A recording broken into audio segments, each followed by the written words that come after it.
Hola, me llamo David Gass y Tom Boger. Aquí, soccer-wise, we are talking Miami. Welcome to my hometown, baby, the 305, and it's time to talk Inter Miami. I almost said Miami FC on the back end of all of that I was so focused on.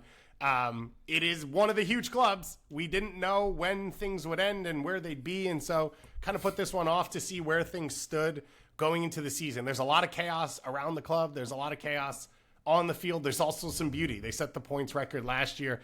Tom, I struggle to conceptualize this team, like inside of Major League Soccer, just in general, and I'm going to try and enjoy it this year. I just really want to sit around, watch some high-level soccer, watch Messi at his best, and just kind of try not to be stressed about the whole thing and just try and take what we can because we don't know how long it'll be there. Were you stressed last year? I just feel like people always want to find a way to yell about them. Yeah. And therefore, if you watch them, you have to find a way to either defend a point or yell about them. And I think in general, we have not hit them as much on our show as everything else that covers Major League Soccer, because most of those literally just cover Inter Miami. So we're trying to fill in some of the gaps. I'm trying to enjoy them as a soccer team and Messi as a soccer player and less as a GOAT and an entity. I think that's a fair way to look at it. Just, like, I know our jobs as media, as podcast content creators, we have to find the next point to argue like that is what content is. But I always push back for myself as well, and I'm glad that you're doing this too, of just enjoy the game. Just enjoy greatness when you see it. Like, Messi doing really well doesn't have to be a negative referendum on MLS. Like, any of these, like, Euro snobs or anything else, like, just enjoy the greatness, enjoy these games. So I'm there with you. With this team, they're so much fun to watch. They easily topped my watchability rankings, and I don't know if it was quite as easy for you, but they topped yours as well. This team, for both its incredible attacking and beauty, its star power on and off the field, everything that comes with Miami, but also their defensive shortcomings. This team can be had. Look at Atlanta United in the playoffs last year, the biggest upset in MLS Cup playoffs history. They can be had. So we're going to see greatness, but it's not going to be overwhelming greatness. This isn't like Celtic in the Scottish Premier League where it's like, are they going to win the title? Yes. By how many points is the only question. So Miami are chasing MLS Cup this year. We'll see if they're going to chase the Supporters Shield. If Messi's playing a ton, they'll be in the mix. I didn't make them my Shield pick, but I would not be surprised in any way whatsoever. But what they're going to make a run at is CONCACAF Champions Cup. They're going to make a run for MLS Cup, and they're going to do what they can in the Club World Cup. The Club World Cup, to me, is like so fascinating, and obviously you've got Al-Ahly in Miami opening game, like, just write David Goss down. The Major League Soccer team against Mohamed Abu Treka's former club, champions of Africa. Like, when I was in Cairo, I tried everything I could to get a ticket to the game. I got a little uncomfortable when I went into the online form to register as a fan, and they asked my blood type. That kind of freaked me out. And it turned out that they don't really let people in the stadium still, so I was never going to get a ticket to that game. But, like, that is what I was born for. I'm excited for that. I still don't fully know what the Club World Cup is. That's exciting to me, and I think it's going to be really fun as someone who's so focused on all of this. We just started CONCACAF Champions Cup. I'm still MLS for CCL, even though it's not CCL anymore, and no one in MLS cares about other MLS teams, which is the way it should be. You should be fans of your club, not of this league. I still am, though, so I'm going to be MLS for CWC because it was just born to be said for that Club World Cup. So it's going to be wild, and as you said, it's going to be fun to watch them play. There are some fun pieces in this group as well. You've got the Ben-Hur Kramaskis, you've got the David Ruizes, the Noah Allens. Like, that's my bread and butter, and they're still a part of this group because the reality of this is it's still an MLS roster. So you still have all the little pieces of MLS veterans, of international superstars who are making 7,000 times more than the other players on the roster, a few international veterans, young players, draft picks. Like, it is an assorted roster. It really is a Major League Soccer to its core. It's just done on a plus 10 or times 10 level with Messi and all of that. I've said this a million times. I've not lived here very long. Like, it's everywhere. You can't walk down the street without seeing someone in a pink shirt or someone with a pink, keychain or hat or their car or all of that. A lot of it's Messi stuff, but a lot of it's team generic. And I would be interested to see, because I don't know Miami very well, like what it looks like when a sports team's good. I'd be interested to see, though, if they go on a run. Like if they go on another Leagues Cup run or an MLS Cup run where it's sustained. I think Champions League's probably a little tough, or CONCACAF Champions Cup is tough because it's so spread out. like how the momentum builds and how the city builds around it.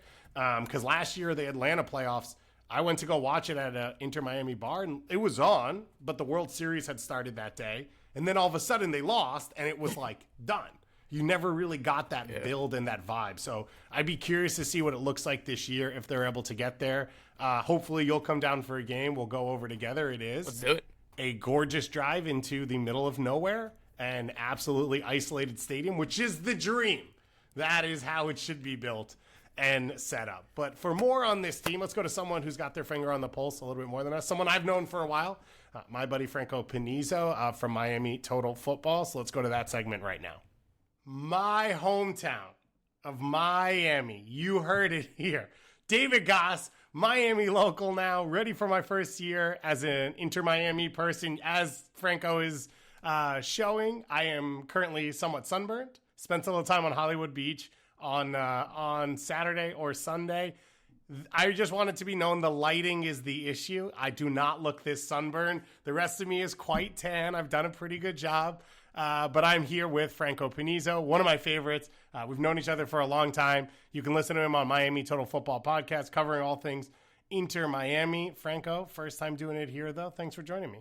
No problem, brother. You're tanner than me, so that speaks to the level of greatness that you're doing here in South Florida. I am committed to the cause. If I'm not outside every day, I feel like I'm wasting time.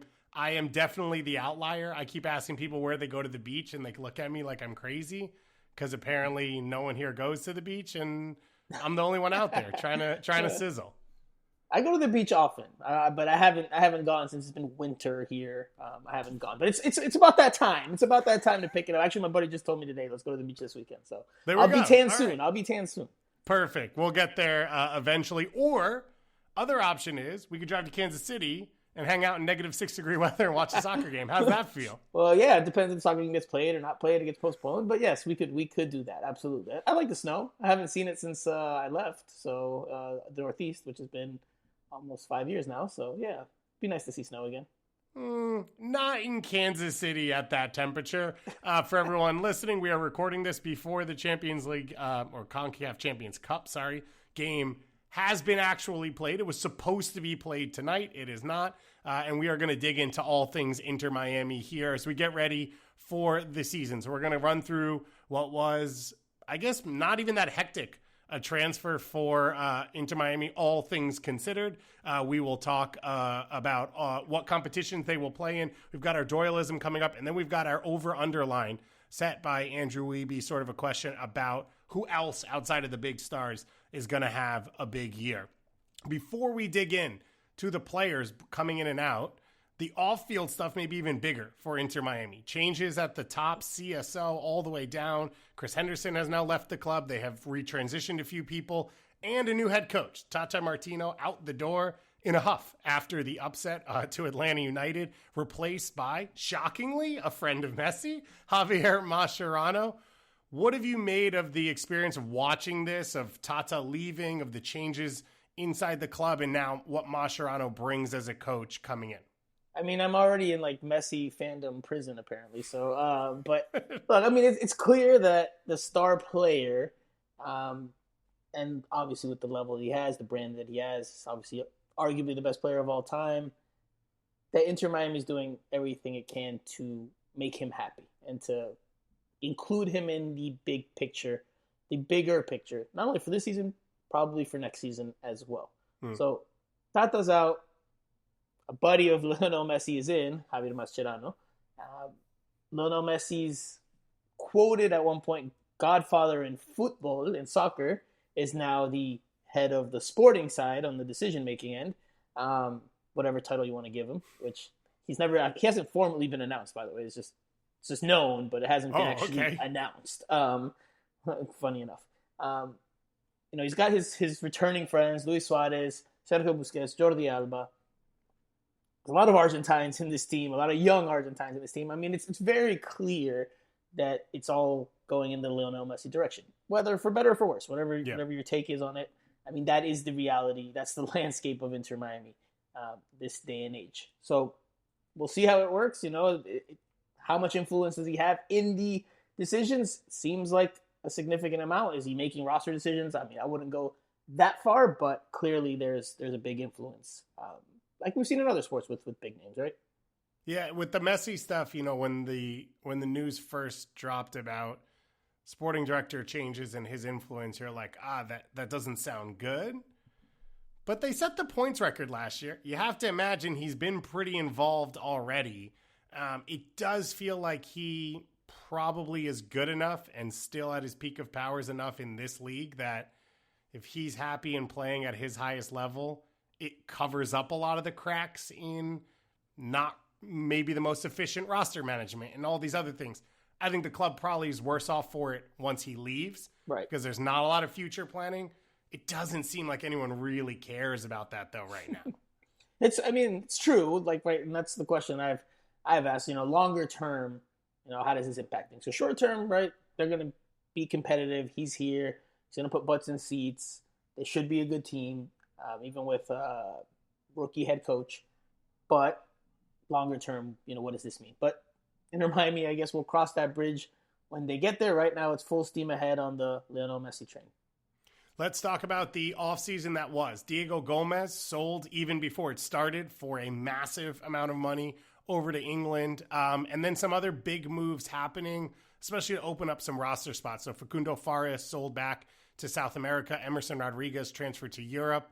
Leo Campagna traded for a massive amount of allocation money inside of MLS to the New England Revolution. And then a list of players let sort of walk out the door because of their lack of performance or whatever it was. Christoph, Rojas, Felipe Valencia, Frere all left. Negri taken in the expansion draft, and then CJ Dos Santos traded to San Diego. Could be the starter for San Diego this season. And it was then full replacements for all of those players. Two wingers added, and Tadeo Allende brought on loan from Celta Vigo, and Talasco Segovia brought in from Portugal. Defense boosted with Gonzalo Lujan brought in from San Lorenzo and Maxi Falcon from Colo-Colo. And then the goalkeeper room really improved in this offseason, or at least tried to, in Oscar Ustari and MLS legend Rocco Rios Novos. I think US Open Cup legend maybe.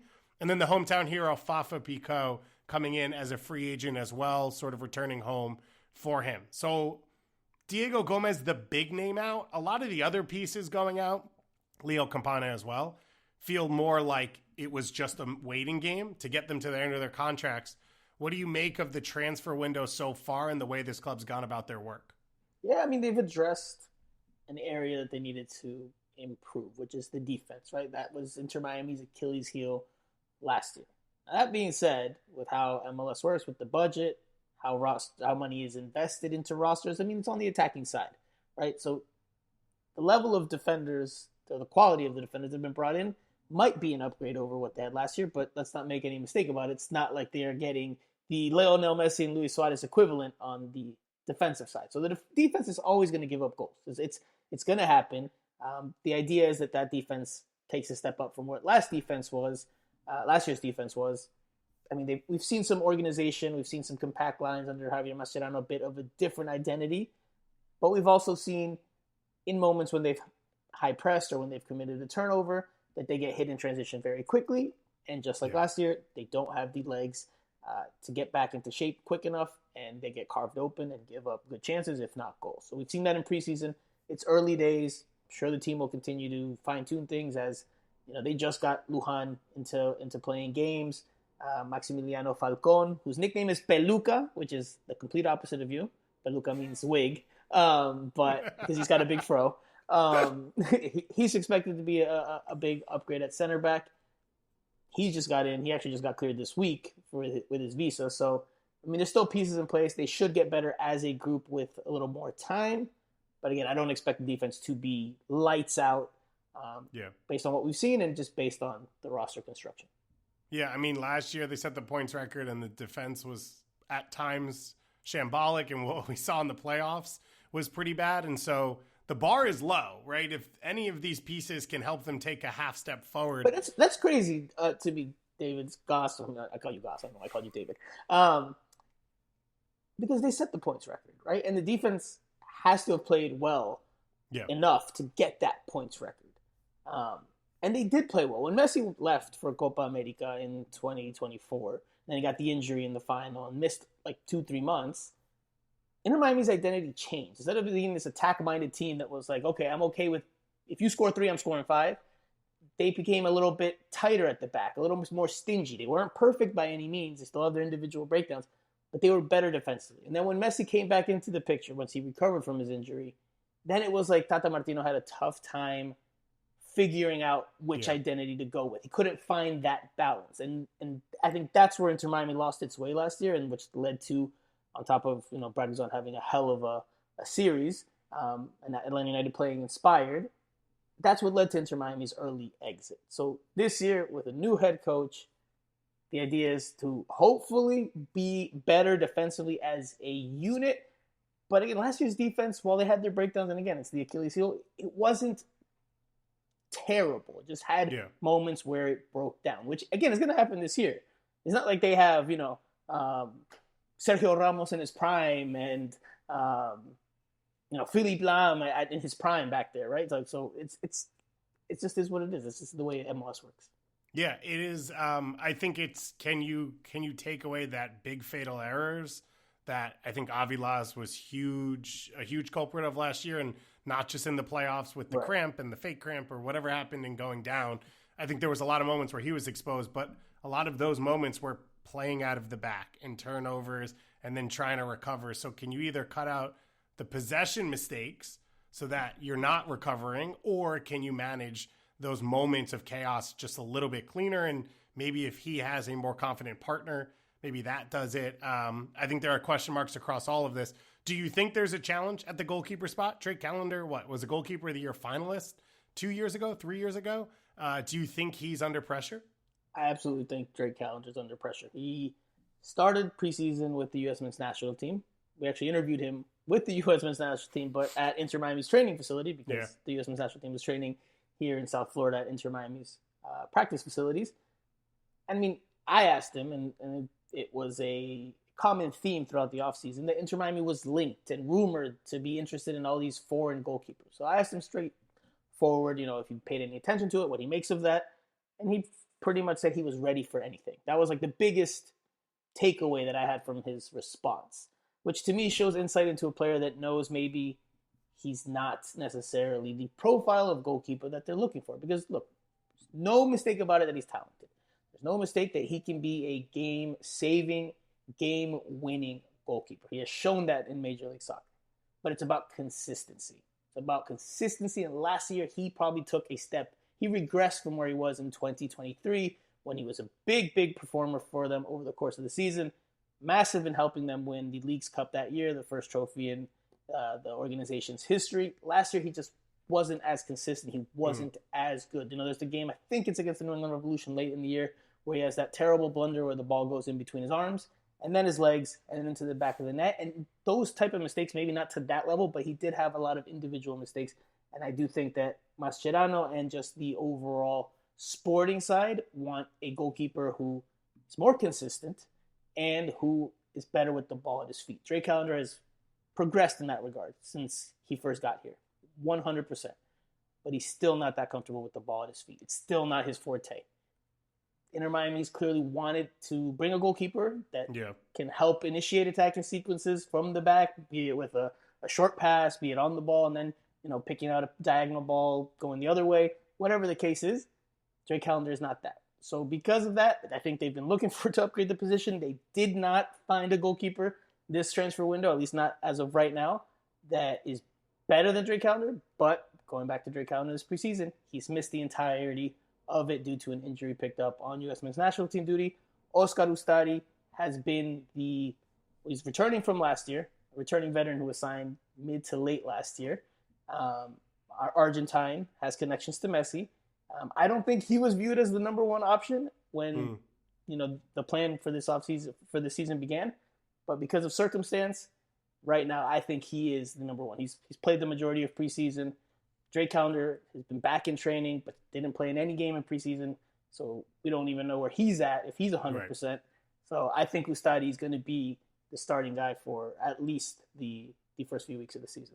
Yeah, it looked okay against Orlando in the friendly they played in Tampa Bay to close out preseason. Now they head into CONCACAF Champions Cup against Sporting Kansas City, as we talked about.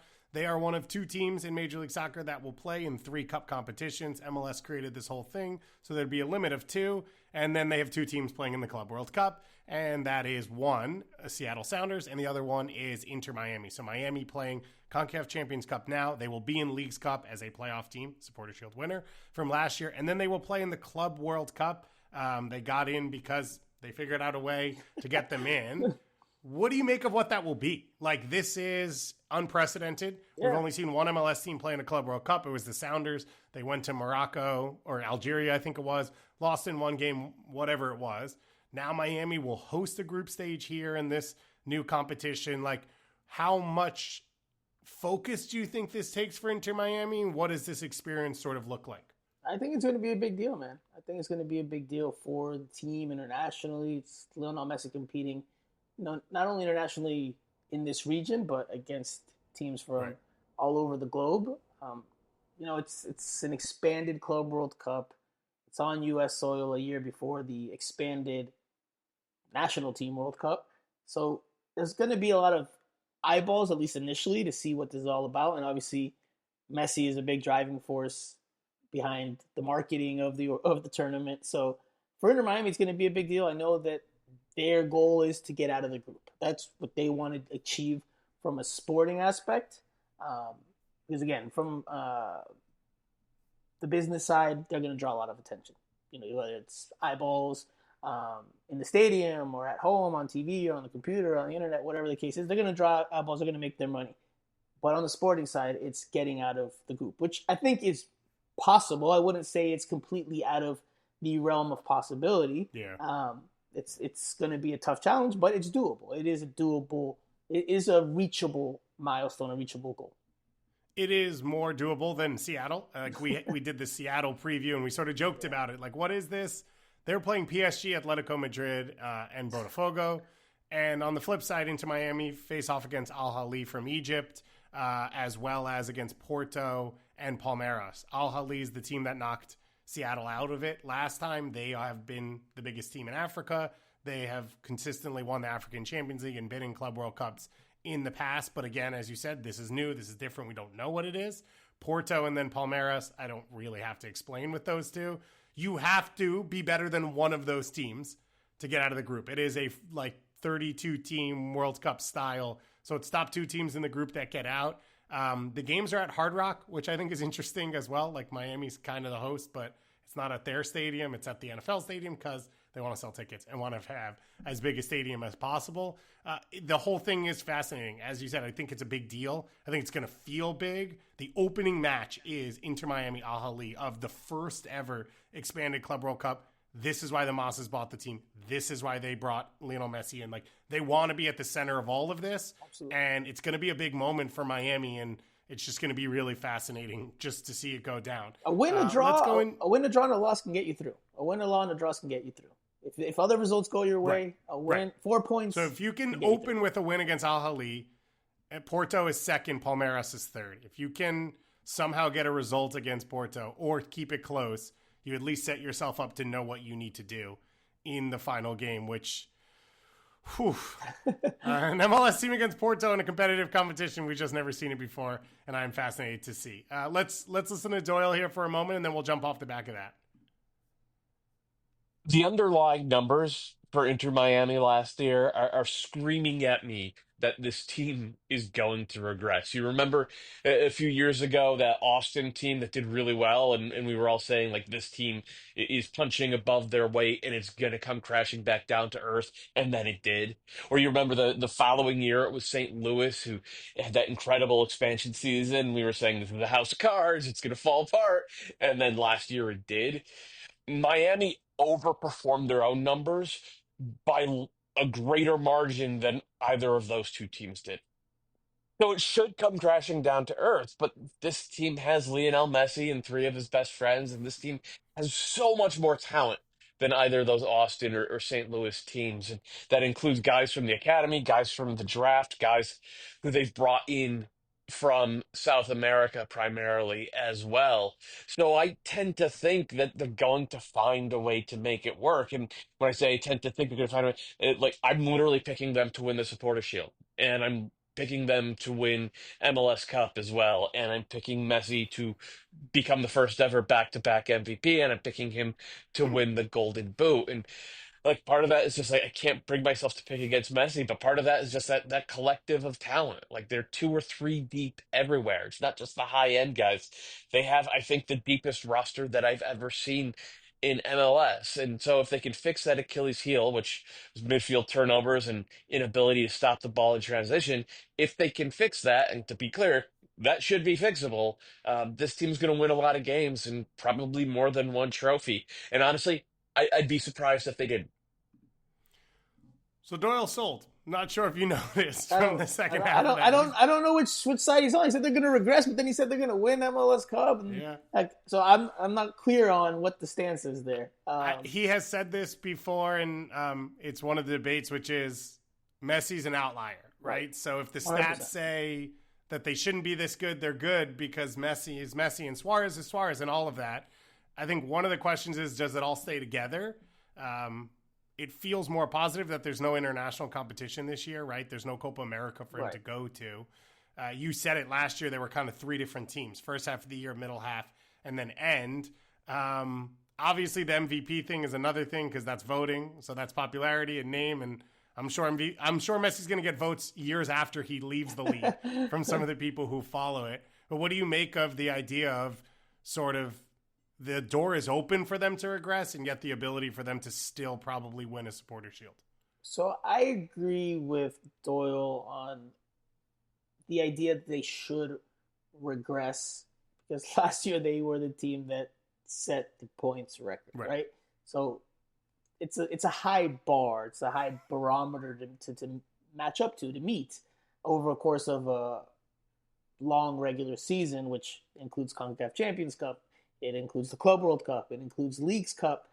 I mean, it requires a lot. And you also have to have some good fortune with available players, injuries, things like that. That all comes into play. And last year, they, by and large, held up pretty well in those departments. A repeat of that, I mean, it could happen, but it's tough to see. Like maybe one starter doesn't picks up an injury that rules him out for a couple months. So I agree that the most probable thing is that they regress, that they're not maybe the top team in the regular season. Now, that being said, I guess I'm going to do the same thing here, but Messi should be around more this year, right? There's not as many international duties for him. And he's not going to be gone, like you said, for a full month like he was last year for the Copa America. So he should be available more, which maybe helps them win games more frequently than maybe they did last year during the certain stretches. All that said, if I had to put money on it, I mean, they could very well win MLS Cup, finishing in a lesser place in the regular season standing. So does that mean they regressed? I mean, if you're looking at it from a regular season standpoint, I say that they'll probably dip a little bit, although they should still be very, very competitive given the things we just discussed. They are a deep team, absolutely.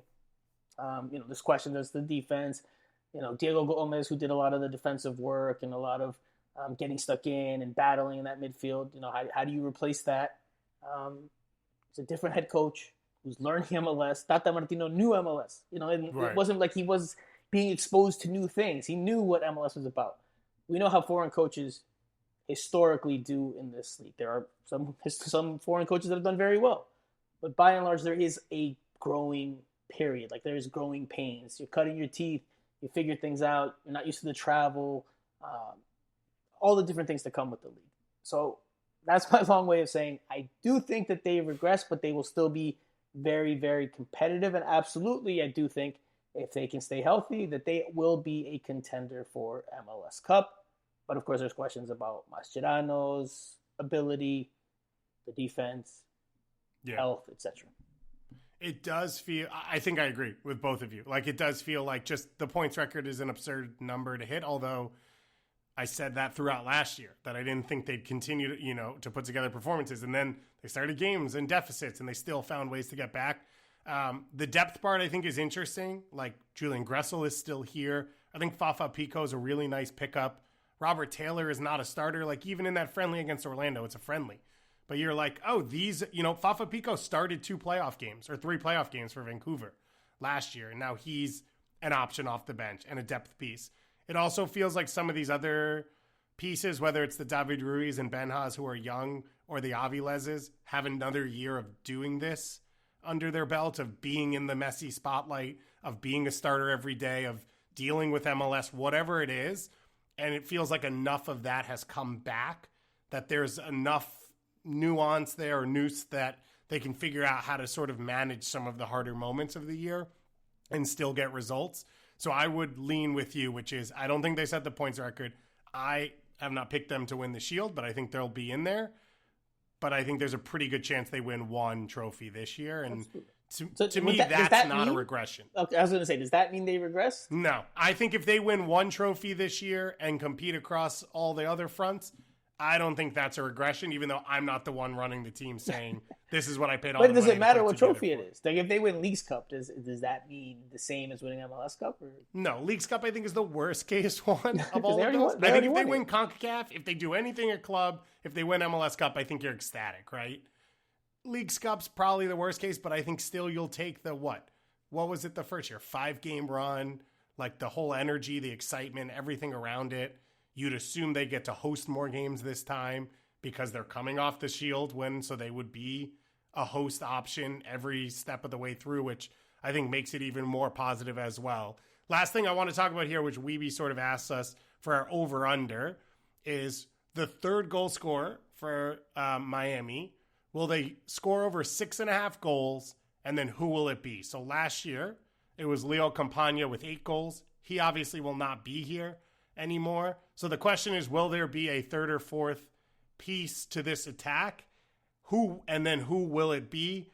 2 of the big ones, which I mentioned coming in on the transfer market side, Tadeo Allende and Talasco Segovia. I think Allende had the goal against Orlando in the last game, would be the high expectations, but I mentioned some other experienced pieces as well. So how do you think the rest of this attack forms outside of Suarez and Messi?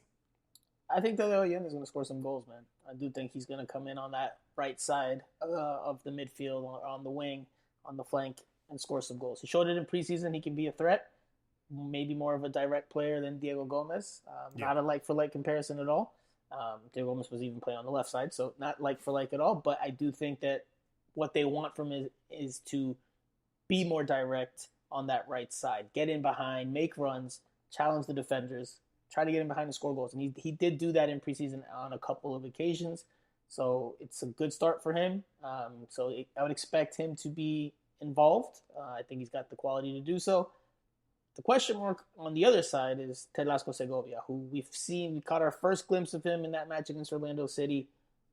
From my vantage point and everything I've heard, uber talented youngster, very crafty with the ball on his feet, has personality. That swagger that some of the young kids have from South America when with the ball at their feet. Tactically, it'll be a little bit different from him. It's not necessarily getting in behind. It's a little bit more tucking in to be kind of like a hybrid central midfielder, left winger, to allow Jordi Alba to make those runs in from his left back spot, which probably suits Segovia better. Segovia is more of a central player than an outside player. Will he score some goals? I mean, he's got the talent to do so, but will he adjust to the league, the challenges, the travel, adjusting his life away from the field in a new country, all those things come into play. Is he a goal scoring threat, or is he more of a creative guy? I think he could be the fourth guy. I think he could be the next man up after Tadeo Allende based off the roster today. But we'll see. I don't think they're done making moves, man. Mascherano said this week that they're not as deep as they would like to be, and there's probably still some moves to be made. I mean, they're definitely right now thin as of today at striker. Yeah. Behind Luis Suarez, there's no natural number 9 behind him. That's the big hole. And then you start to talk about Fafa playing in there, Robert Taylor as a false line, Allende. otherwise, besides that, they do feel deeper to me than past years. That's also, they didn't go on the same preseason tour, and it's, they don't come out of it with so many injuries. The Farias injury, I think a lot of that sort of set you off before the season started of being like, I'm not really sure what I'm looking at. Where like Redondo is here, locked in, Busquets is ready to go. So it does feel like there's more options in some of those spots, but center forward is a little bit thin. And then if you start to really lose pieces on the wing, it could get thin somewhat quickly. I still think Fafa is going to be an option with this team because what you said with Segovia, I think 100%, he's going to come inside, he's going to connect a little bit. But at some point, if you decide either we need someone else who defends better from the front, there's my thumbs up, or Fafa can be another goal scorer and a finisher off of the stuff Messi and Alba create. I think he's an option. Allende looks very direct and one-footed, but clearly elite at that. That's what gets you to La Liga, and even if it doesn't get you into the team, and we saw against Orlando, he's going to put his head down and strike it from the right side of the box anytime he gets put through, and Messi's going to do that quite often. So I'm going to say it does go over this, and my guess is that both Fafa and Allende are over 7 goals on this season, and I think probably everyone else sits below that line for the most part over the course of this year. This team's scoring goals, man. This team's going to score goals. 100%. That's not my fear is enough guys will score goals. I think one of the biggest things we haven't really talked about, we've kind of brushed over, is just the central midfield spot, right? This year, Mascherano has made it clear he does not plan to put Busquets as a center back, which is what we saw from Tata Martino last year, in part due to a lack of center back options. This year, the idea is to keep Busquets in that midfield, but how does that keep you from a defensive standpoint, right? Busquets doesn't have the legs to get back. So Federico Redondo's been the guy that's been mostly partnered with him, but I don't think he's an out-and-out bulldog in there, a ball winner. He's not that pit bull terrier that's going to have range and get overly involved and get stuck in. Yannick Bright's more of that guy. Mm-hmm. But do they trust Yannick Bright with the ball at his feet enough to start him? I think that is a big, big question mark, because if they're looking to get into shape when they're trying to retreat and get, and they're being attacked in transition, how do those two central midfielders hold up as well? Because that's a big part of it, right? How the spine does in the team. Yeah, that protection for the center backs would solve a lot of the problems I talked about with Avila's. I think we've seen flashes from Yannick Bright, and I think there's a ceiling to his game, but it might be what you need. I'd love to see David Ruiz get a little more run and opportunity if he can stay healthy and have a good stretch, but it feels like a lot of it will fall on Redondo just because that's how MLS rosters are. You don't get to spend a lot of money, so when you spend it on people, they're probably going to get into the team, and I think there's a reason he's on this squad for many different reasons, and he will probably get his opportunity. Whatever it is, we're going to continue to talk about it, continue to watch it all, and of course, you should follow Franco and the whole crew at Miami Total Football as you guys cover it as well. It is a experience in Major League Soccer, Inter Miami for sure, and you are all the ones that I have been able to tap into and follow as well, and I will see you very soon somewhere, and I will be Inter Miami Pink. Yeah, man, we got to see each other actually in person, brother. In person. Maybe we can go to the beach together. We can go to the beach. How about that? Exactly. We'll do the next one from the beach, just talking MLS and whatever sicko stuff we can think of. Thank you so much for joining me, Franco. No problem, brother. Thank you for having me.